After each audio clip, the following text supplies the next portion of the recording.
stand outside one day and then a swarm or group of people run past you, about 150 to 200 people, standing there confused, like, where are all these people running for? So you pull somebody aside and say, well, what's the deal here? Why is everybody running?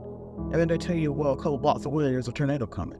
Well, you look to the sky, looks a little gray, and you say, it's not tornado weather, it's not even raining outside. But they assure you, they said, hey, we saw this tornado coming, and we just wanted to run for safety. So you just pick up willingly and you join them.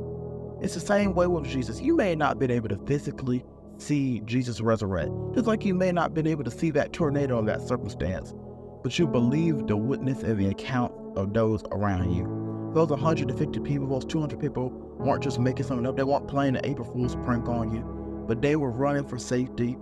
And we weren't there to physically see Jesus resurrect from the grave, but we believe the witnesses that did.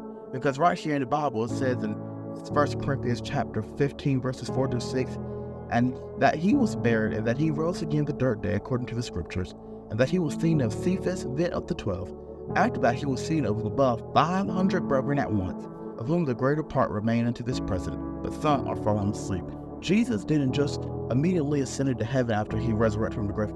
He specifically appeared to these people. So we're not just believing the account of one person or two people, but over 500 witnesses were able to see Jesus Christ after he resurrected. These people knew that he died and knew that he was buried, but they also saw with their very own eyes that he rose again. It's so easy to believe what's in the history books.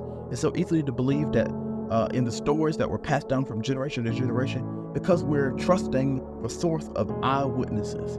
But yet when it comes to the Bible, we don't give that same leeway. Over 500 people, over 500 witnesses saw Jesus after he got up from the grave. And yet we don't believe. But we could believe what's in the textbook when it says, oh, well, a few people gave the account of this, and this is how we know this. We weren't physically there, but yet we still believe it. So why? What's stopping us from believing in Jesus? The witnesses are here. The credibility is here. The Gospels themselves, witnesses of Jesus' life and ministry, are here. And then the 500 witnesses that saw him after he resurrected from the grave. What is stopping us from believing? What is stopping us? My friend, Jesus loves you so much. We just have to soften our hearts, because sometimes you know what, we're not right. We're not right about everything. We have to humble ourselves and say, you know what, maybe I was wrong about this. Maybe these witnesses weren't all bluffing. Maybe they weren't all lying. Maybe they were truly telling the truth. And this Jesus truly did die, truly was buried, and truly did rise again. And the same blood that Jesus shed on the cross so many years ago is the same blood that still works to this very day. My friend, I hope this encourages you to just take a moment to think about it. Maybe you don't believe, or maybe you're doubting in your faith. Just think about it. You believe what's in the textbook. You may not have been there to experience the Civil War, but you believe that it happened. Why? Because of the eyewitnesses that were there. You believed in the Great Depression happening. Why? Because of the eyewitnesses that went through it. These people, it's clear as day in this word, they witnessed it.